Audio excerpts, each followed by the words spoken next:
What up, though? Welcome back to the hottest marriage show known to man. I am John D, aka Too Much, and this is my wife, Do. How are you doing this morning? I'm doing well, thank you. There we go. So, what does well look like for you this morning? Like I said, I'm not there. There haven't been any problems, no hiccups today. Everybody has kind of gotten in and out to school, and I'm good. So, just want bring this up. Yesterday, we were shooting, and I was, I don't know,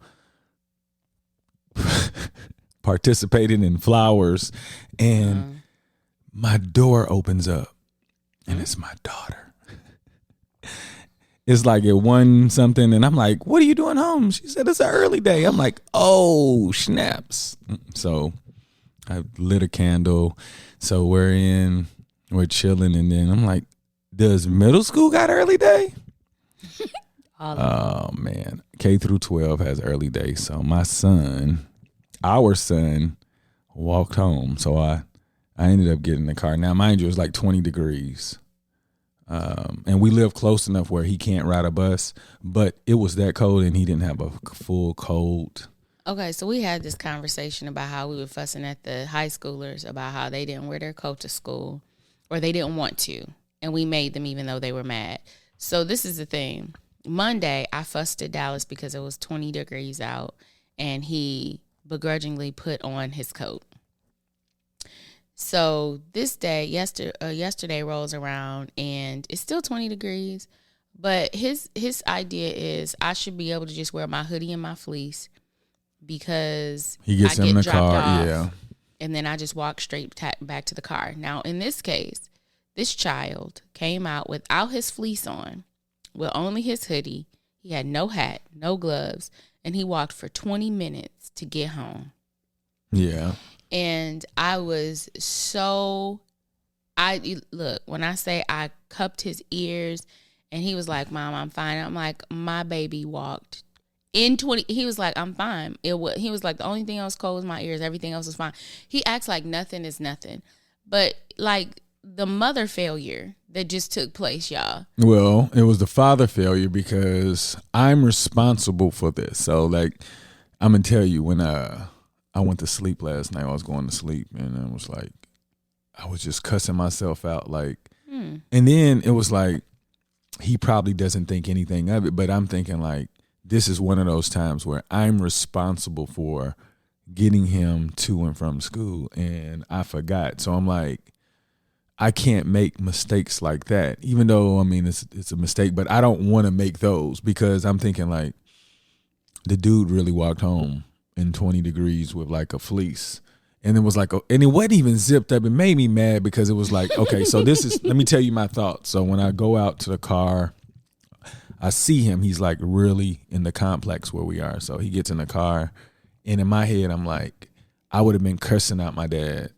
I would have been so mad. And he was just like, I was like, why didn't you tell us it was half day? He said, I thought I did, and of course he didn't, but he wasn't like upset, you know what I'm saying? It was like, I have a different son than what my thought is, because I'm telling you, I would have been so mad walking home. Like, yeah. I wouldn't have felt the weather because I would have been cursing out my dad. You've been so hot regardless. I would have. And I'm just blessed that he didn't care. And I know a lot of y'all like, come on, he walked home, you know. I mean, you're right, but it's one of those things where it was my mistake that he walked home. So it's not about the principle of him walking home and he got here safely. It was just, I dropped the ball on a parenting moment where it was cold. It ain't like sunny outside. It was 20 degrees. It sure was. You know, and yeah, so I wanted to share that with y'all because that was, I don't know, last night it was tough. But, you know, I quickly got over it because if he's not upset, I can't be upset. And yeah. Well, he definitely lets us be human. And he's like, it's not that bad, Mom. But for me, look, I've walked home from school before, way further than Dallas had to walk in the winter. And I understand the kids can do it. Like, they're not these fragile little creatures or whatever. But the child, look, y'all, I went and forced everybody to get these coats. This child didn't even have the fleece on. He had the fleece in his backpack. He had his hoodie on. And he was like, well, I came out and, he came out anticipating that he was just going to get into a car. Yeah. But the child. And so this is what I realized last night. You were pondering something completely different than I was. Mm-hmm. We have had the blessing of having kids who, like, when people talk about these teens, it's this age group. They just, these teens. I stay quiet because my kids do not give me problems. Like, we don't ever have to get on them about missed assignments or your grades are slipping or why are you not in class or, we're having some with our newest edition, but the other ones, they run on a certain system. Yeah. Very respectful.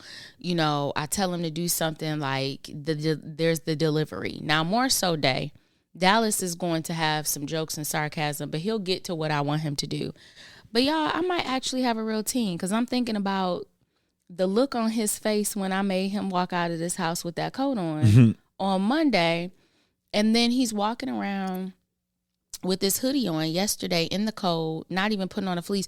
So then I said, you need to take your phone to school because they don't even like their phones. I said, you need to take your phone to school just so if there's anything that happens, you could have gone into the school and had them call us, but you'd be able to call us. I said, also, you need your hat, your glove, all that stuff should be in your bag. He was like, okay. And then later on, I said, Dallas, did you put your hat and stuff in the bag? He was like, no, I ain't do that. Dallas, put your hat in the bag. And so now I'm like, I've been sitting quiet. I haven't been saying, well, my kids aren't like that. But I've been thinking it like, yes, I'm so glad. But I think he hit 13 and is he about to flourish into a for real teen butthole? Like, if he does, it's to you. And that's your own fault. And I'm going to tell you, and I told you, but I don't think so because, I'm not going to allow it anyway. But there are certain things that he does with you that he just does not do with me. My mom says that too. And I want to say, touch on Darius. I think a lot of people wouldn't consider this, but, he's coming from a different set of rules, different environment. And for him to completely switch over to something that's just completely foreign, he's done fairly well. He has, but he's not, and that's what I'm saying. I wasn't saying that to slight him. No, I know you weren't. I just wanted to say, like, the reason why we can't praise him because the other ones have been with us the whole time. Yeah. But at the same time, we can praise him on the sense of his effort. No, for sure. Oh yeah, like in such a short period of time, we've seen so much growth. And I think the things that surprise us are more shocking than disappointment now. Because before, we were in a mindset like he is out here trying to sabotage this whole thing. But then when you understand when he speaks, you're like, oh, I didn't think about it like that. And then we try to tell him like, a different way to look at it, and he understands. So it's like different light bulbs are popping up. Yeah, his perspective is he's getting a broader perspective on looking at his world. It's interesting to see how I understand how he sees a lot of things based on his experiences, but because we live in such a different environment than where he lived before, you can't translate some of those behaviors and perspectives into this environment. Well, I don't even think some of his behaviors was okay in that. No, they weren't.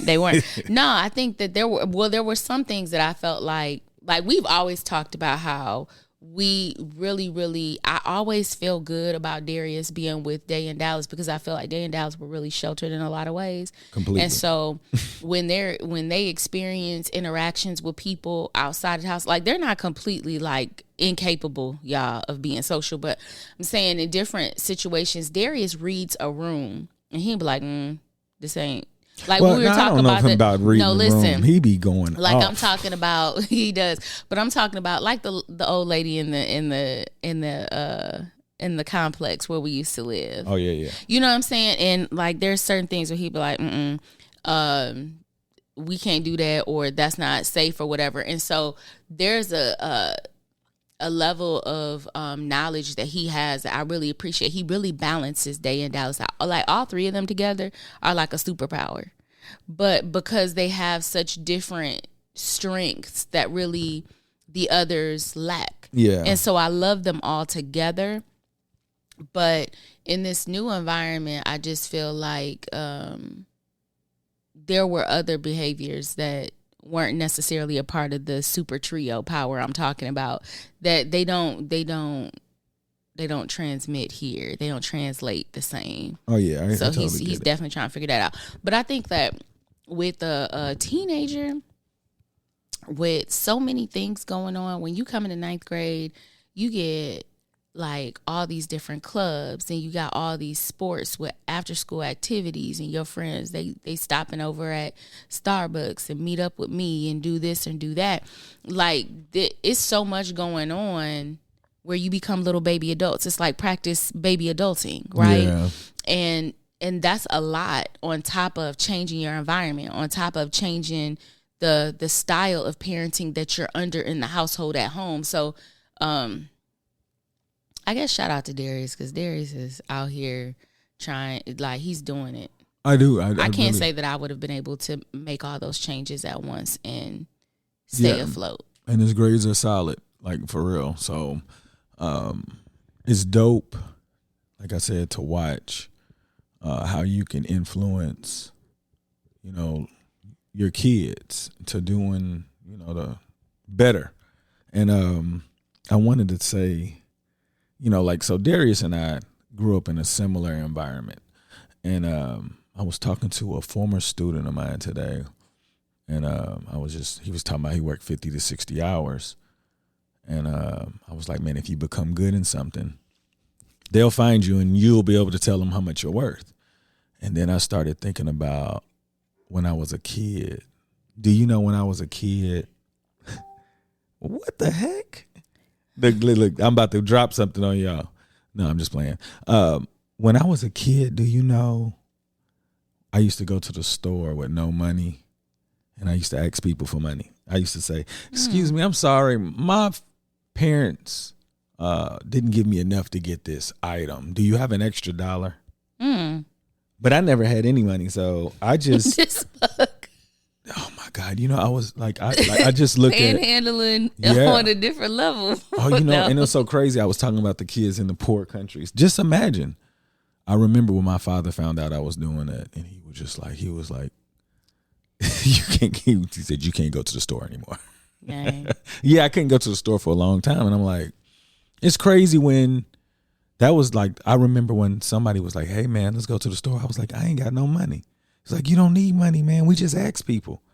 And what's so crazy, it was so difficult to do it at first. And then after a while, it just became really easy to do. Because if you think about it, all adults want to help little kids. And I'm like, why am I in a position in life to be panhandling at such a young age? I couldn't have been more than 5 or 6. And I remember it was it was a grocery store, and then it was like a spot like a Walgreens. It was called Super X. It was next to it. And I used to go back and forth to those stores. Look, it's Super X. Man, I used to be horrible. I used to go into Super X and steal, I would take out the toys in the package. No lie. This is how I would set up the lie for me in case I got caught. Wow. Okay, go ahead. I would take a toy out, and then I would just walk down the aisle and I'm like, oh, I lost my toy, and then walk out. And then if anybody ever said anything, I was either going to say this was my toy or somebody left their toy and I came and got it or something. So I was already prepared for so many. Wow. And I'm thinking why? Who showed me this?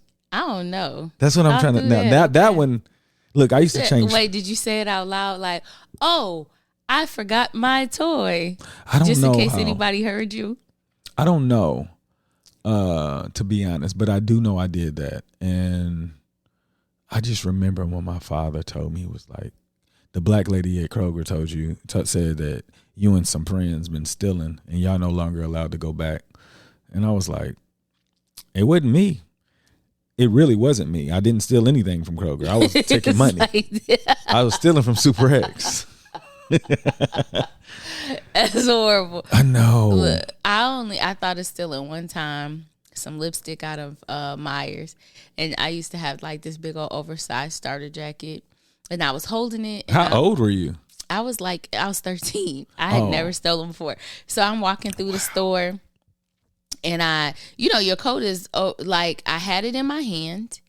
And I was walking, and as I'm walking through different aisles, my coat is oversized. So my hand, obviously it might go into my sleeve where you can't see my hand anymore. Now I'm at Myers with my mom, right? And we get close to leaving, and I dropped that lipstick right on some shelf, and I just kept going. I was like, there is no way I can do it. But what I did used to steal, which I don't think it's actually stealing, but it might be. My dad used to keep milk jugs, empty milk jugs of coins, like his empty change. He would keep it in his closet. And I used to go up there and I would just skim a little off the top, just a little bit.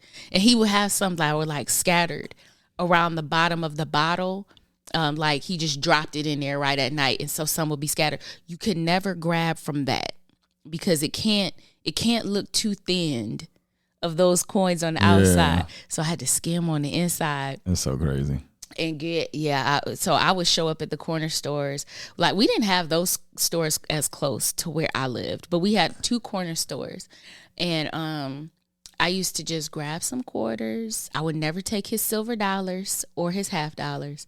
I would just grab the quarters. How did you know not to take those? I don't know. But I felt like there weren't enough of them in the bottle. It wasn't like he was really sitting there counting like I put in $3 silver. Do you think you could have taken more now that you look back? Heck yeah. My dad had no idea what was going on. But he would just have, it'd be 3 and 4 of them in there.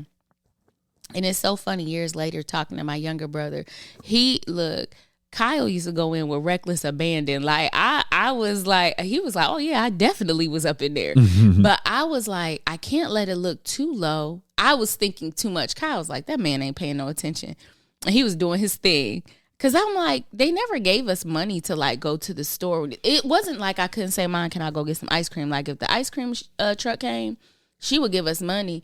But day to day, trying to go to like Quality Dairy, we used to go to Quality Dairy and get a Slurpee and walk around the neighborhood. Or how old were you? I was definitely taking money in elementary, but when we were just walking around the neighborhood with Slurpees and stuff, I was in middle school. Yeah. I'm thinking. Seen. So, how does it take? What does it take for a kid to start panhandling versus not panhandling? Because I was thinking about your childhood, and I'm like, your stealing consisted of taking money out of your father's milk jugs. Am I stealing? Like, I'm like, why was our lives so different? Like, you didn't even consider doing that, right? But I would have never thought I could ask people for money. That's what I'm saying, though. But even if somebody did say that, would you have done it? No. That's what I'm saying. So, like the way that we grew up, I felt like I was just thinking while you was talking, I was like, your childhood seemed so. It seemed like you had less distractions in it. I was so distracted by dumb stuff like stealing. Well, yeah. I think it was a level of remember, what is the thing? The hierarchy. The foundation. I was missing so much of it that if you don't have it, you look for it in other places. So I can tell you. So when I was taking money, all I was doing was buying snacks, like little food things that we would never get in the house. Yeah, I was getting a big pickle. You know what's so crazy? No. Yeah, I was getting a Clearly Canadian. Do you remember those? What is that? It's like a soda, but it's clear and it had flavors. Oh, it was like a seltzer water, but it was really good. Ew. Okay, yeah, no, it didn't taste like seltzer. Okay. Oh no, it was an adult thing, but when you tasted it, you was like, oh my God, but it was so much more expensive than soda. So when you borrowed money, you went to get a Clearly Canadian and some Little Debbie snacks. Oh, okay. Yeah, all you need was a couple dollars. Like the sour straws and the big pickle. Like we used to have one of those places where like they had the sour straws where you could say, "Can I get 10 sour straws?" and 6 Nihilators. Oh, y'all! Whatever. Oh, wow. Yeah, one of our corner stores was like that. When you say corner store, is that somebody's house? No, it was a It was a real store. corner store. Yeah. Okay. So we had like two that were across the Lady street. Yeah, no.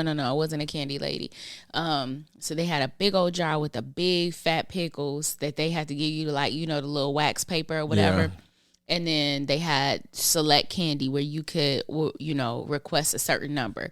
So that was where my money was spent. You know what's so crazy? I was thinking like, so we didn't have a corner store or nothing, but my next door neighbors, this is where I really got black. When I say black, I got exposed to the culture. Okay.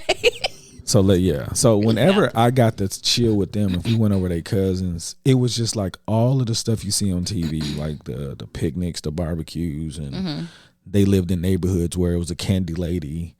And I remember when I used to go visit Saginaw, there used to be Candy Lady, like one of the cousins or something used to take us. But where I grew up, it was none of that. I lived in a real apartment complex, and when I got exposed to that stuff, it was like, why don't I have that? You know what I'm saying? So yeah, it reminds me, we were just watching that we finished the Colin Kaepernick series a ways back, and when he went over to get his hair braided, when he went for, getting ready for his little homecoming dance with old girl, John was like, that's how I felt. Yeah. Like, that's what it was like. That's exactly, it's so crazy. It's the smell coming in and all the food. And then you used to, look, black people used to always have these bamboo things that hang from the wall when you walk through. I promise to God, I said black people like I ain't black, but see, that's why I want this conversation, because like, just because I look black, I acted like the culture, but that's everybody's acting like your environment. Oh my God, though, but I forgot about those. I forgot about a lot of stuff, but you know what? Yes. I remember when I used to think that my house was black because my father was black, because we had wicker chairs. Yeah. Wait, was it the big one like the Huey Do? It was no, like it was the fan chair? No, it wasn't that big. It was two smaller ones. Oh, okay. But yeah, we had those, and it was so crazy. Oh my God. We could never sit in them unless we were taking a picture. Yes. So crazy. Oh my God.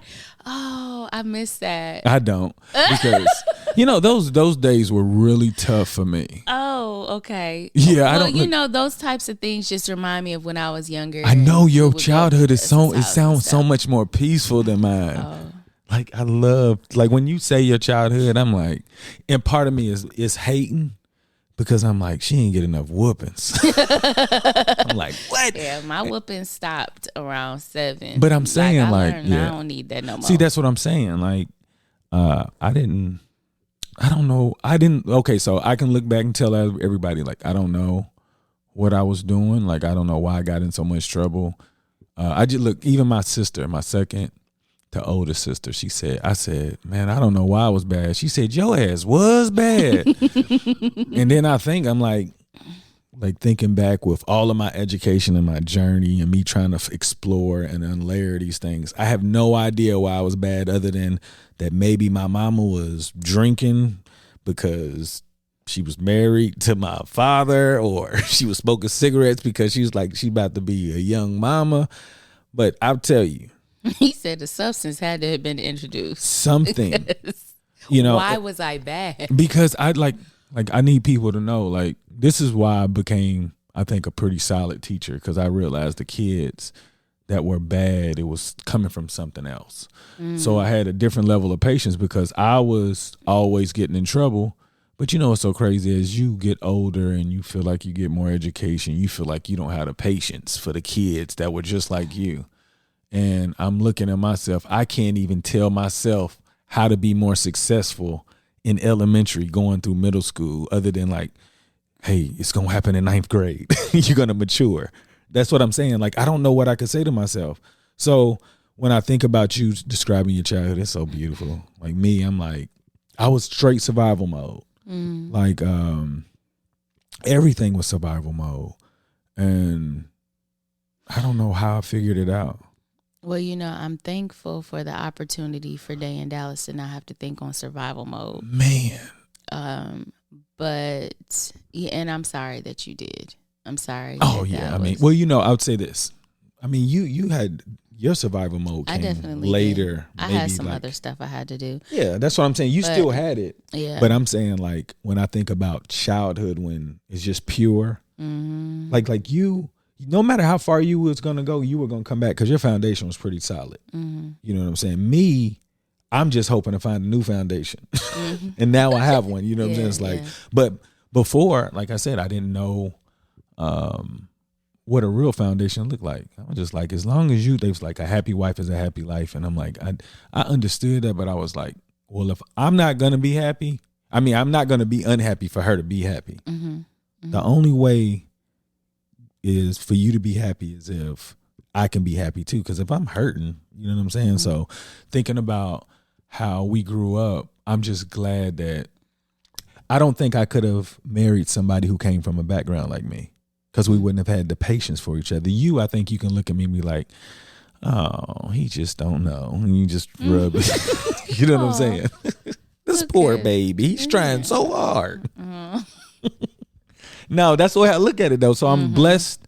I can see how different relationships can work and can't work because of certain beliefs. And I think the only reason why our relationship worked is because your intentions were really good. It was emotionally tied to love, but your intentions was to make a decent man out of me. Oh my God, y'all. So let me just say this one time. So, oh my God. So, okay, when I got pregnant, we were moving to Atlanta together, right? But I was coming first. And be careful. Yeah. I don't want you to feel too much. Yeah. So when I got down there, I stayed with someone before we bought our house. And he sat me down and he says, so when is John going to make an honest woman out of you? I said, look, I ain't know this person enough, y'all. I knew him enough where I was like, okay, I'm going to be somewhere safe in order to make this transition. But when I say he said that to me and I looked at him. She left. I think I made a call. Yeah, we ended up putting her in a friend's. Yeah. I called John and I said, absolutely not. Look, no lie. I had been there for 2 days and I didn't indicate anything to him that I was leaving. I was like, oh no, we ain't doing that. So I called John and I said, I cannot do this. I need to get out of here. And he called a friend. Yeah. God bless them because the friend was a newlywed. They had just moved into their house like a few months before. Yeah. And I had only been around them a few times. And they let me, I rented out a room in their house. And look, I stayed really low key, not to bother them, but I was so thankful for them allowing me to stay there because I was like, if I just got here and he feels like he about to sit me down and have these conversations and we don't know each other like that, oh no. So but so thinking about that though, he was coming from the best. Yeah, I know it's look, check this out. It's because of the time, but he was an older guy. He has to be, or he comes from a traditional mindset. Yeah. I don't want you to be out here like this. Hey, this dude had me asking about me being an honest woman. I said, wait, I'm about to get out of here. You said what? But shut up. So but I told him that the reason why I was leaving was because the other place I was going to was much closer. Like Atlanta is not, you could drive an hour anywhere in Atlanta and still not be where you're supposed to be. So I was like, the commute will be so much better for my job. I'm new to the area or whatever. So it all went over well. But y'all, an honest woman, I said, man, and I'm over here trying to make an honest man out of this fool over here. So they talking to me. just think about the type of people that you had around you. They were thinking more of the family kind of groove. Yeah. So with me, mine was like, congratulations. Nobody was like, are you getting married? Nobody said any of that. Oh, that says a whole different thing. That's what I'm telling you. So oh yeah. I'm like, was I projecting out energy, or is it just common practice to not say that to a man? I wonder. Because that man said that to you, but I'm telling you, I don't remember anybody bringing up marriage at all. And like I told you, I didn't seriously consider it until Mama Birdie was like, John, what you gonna do? And this is when she was knocked up the second time. And like, now, I don't think that. Look, no, but I want you to know. When we came to Atlanta, I said that was where I was seeing us going. So and you said then you let me just sit on that. Well, I can tell you what. Okay, I did say that. I did see us going that way, and then I didn't know how it was supposed to look. So I can be completely honest. Wait. So then when it all comes down to it, and we're talking about this and how we ended up getting married, and I said, John, like, why we had been together for like a year, we had this mortgage, we were raising this daughter, like, why now? You know, why didn't you say something before? And what did you say? Do you remember? I'm pretty sure you're going to say something about your mama, probably. No, you said, well, I wasn't going to say anything if you wasn't going to say anything. Oh, yeah, I was serious. Yeah, he was just going. I wasn't going to. Even though you knew that was what I had wanted and what we had said we were going to do. Look, check he this was like, hey, she ain't going to say nothing. I was not, because in my head, look, I told you so many different things. I was like, look, I don't want to get married because if I die, you're going to be responsible for my student loans. Did anybody hear that? I'm trying. I don't know if anybody heard that. But I said, look, I had come up with so many ways. It was for me. Yeah. It was for me. I didn't want to get married to her because I didn't, like, if I died, that she would be responsible for my student loans. Yeah. Did the things that I was thinking of.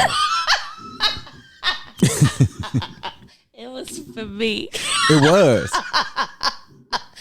Dude. So also, okay, also, when your mother said it to me, and I know I didn't give enough context. And I still don't know if you know, but your mother said it to me, like, what am I gonna do? It just it wasn't like pressure or nothing. I know it sounded like your mother made me do it, but no, your mother made me think in areas that I hadn't thought about before. I didn't even go there. Like, she opened up a door. I was like, damn, I'm like, what am I supposed to? I was like, you supposed to be the Secretary of Education of the United States. That's what his goal was at the time, yeah. With a baby mama.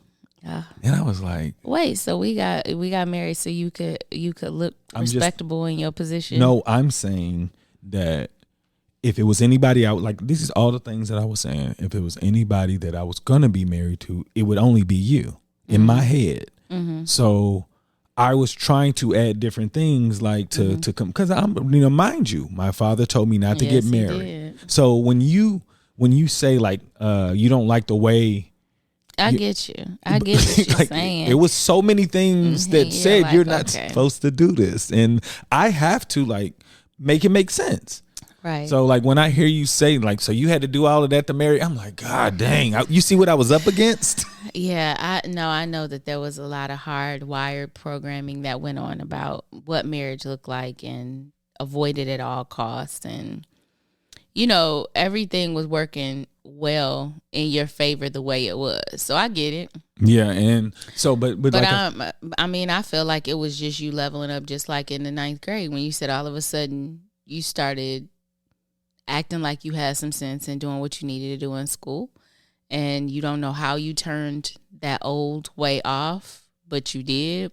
I feel like mom said something to you like, what are you going to do? Like, you run around here flailing around having kids and careers, and what are you doing? No, but I felt like if you didn't get pregnant, we had just got back from. No, I know. But we were living our life. I thought we was having a good time. So in my mind, this is what we gonna do for a long time. We gonna have a great time, y'all. We are living well. We are. Like, why do you have to, like? But I understand. Look, I know so much more now.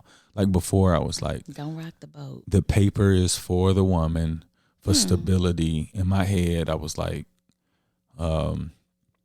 just do it. You know what I'm saying? But like I look back and I'm like, you know, that paper meant that it was going to be very difficult for me to get away.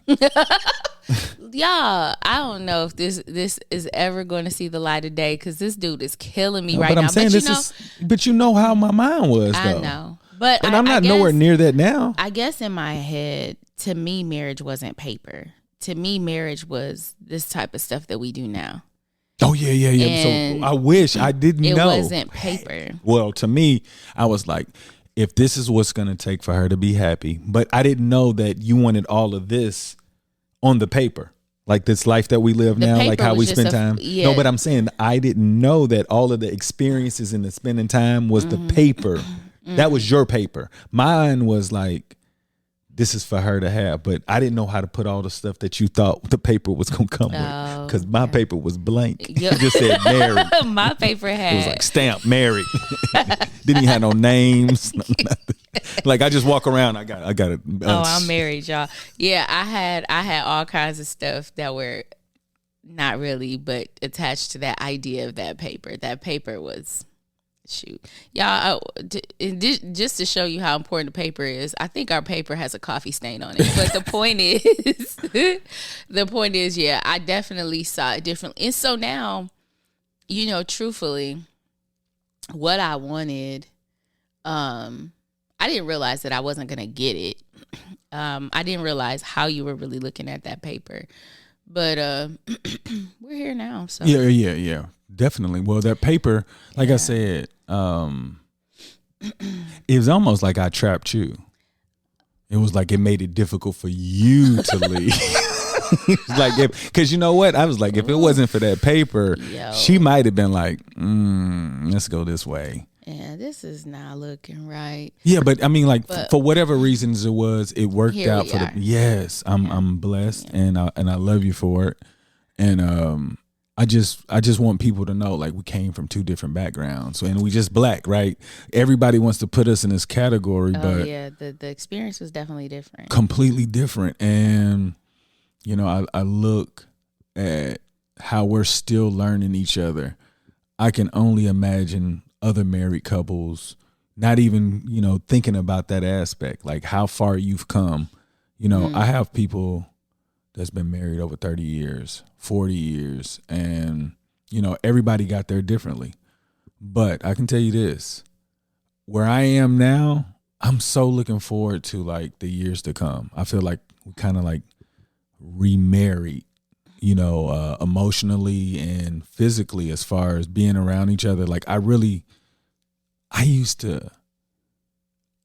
didn't have a problem with you being around, like in a room with me. Like I'm saying, no, this is what I'm saying. I know this sounds crazy, but I'm saying like when we were watching something, it's cool. But like if we weren't watching nothing and we were just existing, it was nothing to me, right? Now I look forward to you, like just being in the room, like, you know. So before I didn't think nothing of it, but now it's like, you know.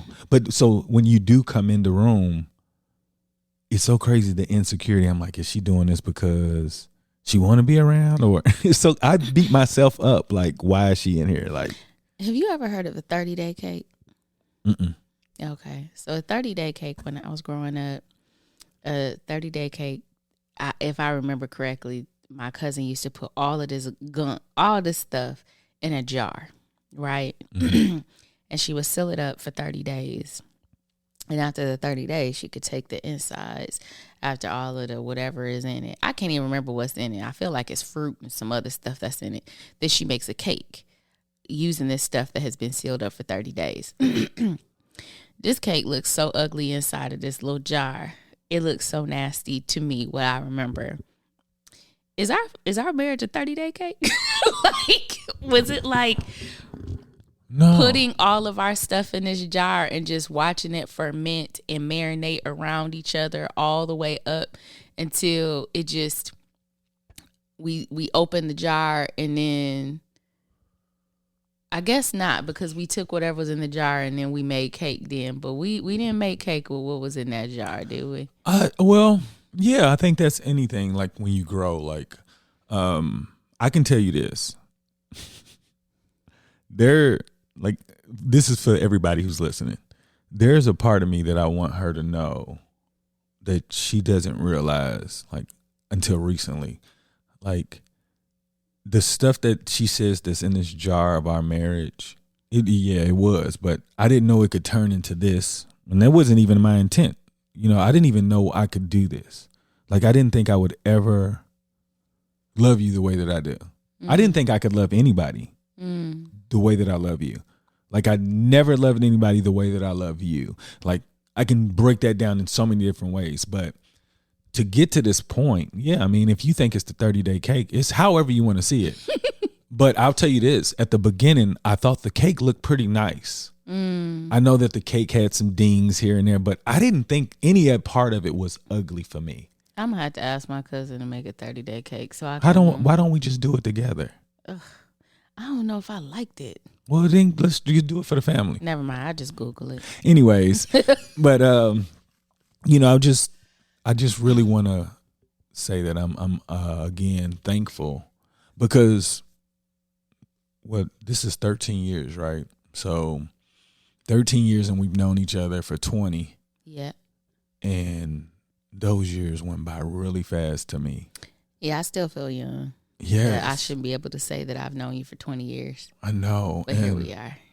And I'm looking forward to the next, 120? Oh, this dude. Okay. Yeah. For those of you that don't know, I plan on living to 160. And okay. I really want to live to 160. So anyway. Cool. But anybody you want to give a shout out to? No. Well, you know what? Anybody who still makes 30-day cakes. Anybody. Other than that, I don't know. No, nobody in particular. I want to give a shout out to the extreme support of HBCUs I've been seeing through large organizations that are not Black. I've seen like a heavy push.